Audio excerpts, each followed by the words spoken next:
Hello बच्चों, the question says suppose for every integer n integration from n to n plus 1 fx dx equals to n square.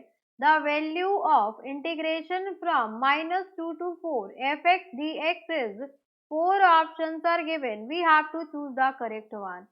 तो यहाँ पे देखें, यहाँ पे हमें integration from -2 to 4 F X D X की value find out करना है। तो इस क्वेश्चन को सॉल्व करने के लिए हम यहाँ पे की कंसेप्ट यूज करेंगे। तो यहाँ पे आपका रिक्वायर्ड की कंसेप्ट होगा प्रॉपर्टी ऑफ इंटीग्रेशन। यहाँ पे हम क्या कर रहे हैं, जो आपकी ये interval lower limit upper limit है, इसको हम ब्रेक कर रहे हैं। तो अगर आपकी लिमिट ए टू सी है F x dx. So this is equals to integration from a to b fx dx plus integration from b to c fx dx where a is less than b is less than c.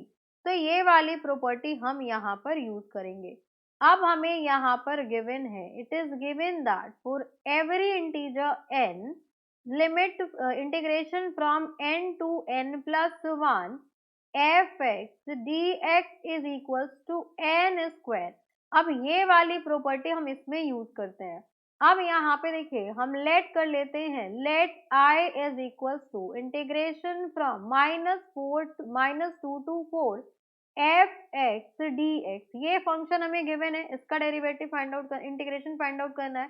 अब यहाँ पे देखिए, यहाँ पे इस limit को हम break कर सकते हैं। तो ये हो जाएगा आपके पास i equals to integration from -2 to 1 F X D X then plus integration from 1 to, यहाँ पे आ जाएगा -2 टू -1, -2 से -1 देन -1 से 0 F X D X then plus 0 to 1 F X D X then plus 1 to 2 F X D X then plus 2 to 3।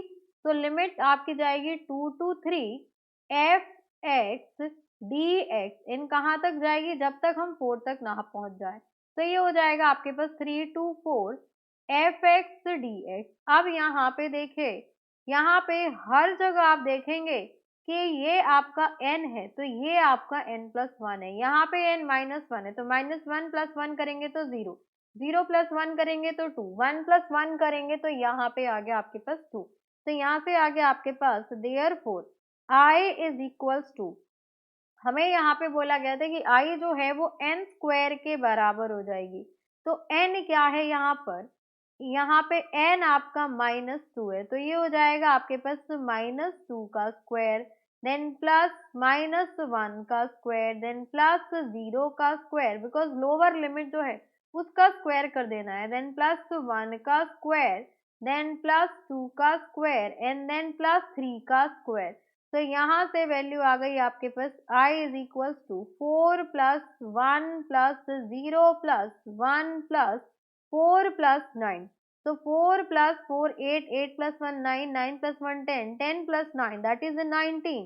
तो यहाँ से इस integral की वैल्यू आ जाएगी आपके पास 19। अब यहाँ पे 19 आपका ऑप्शन नंबर सी है।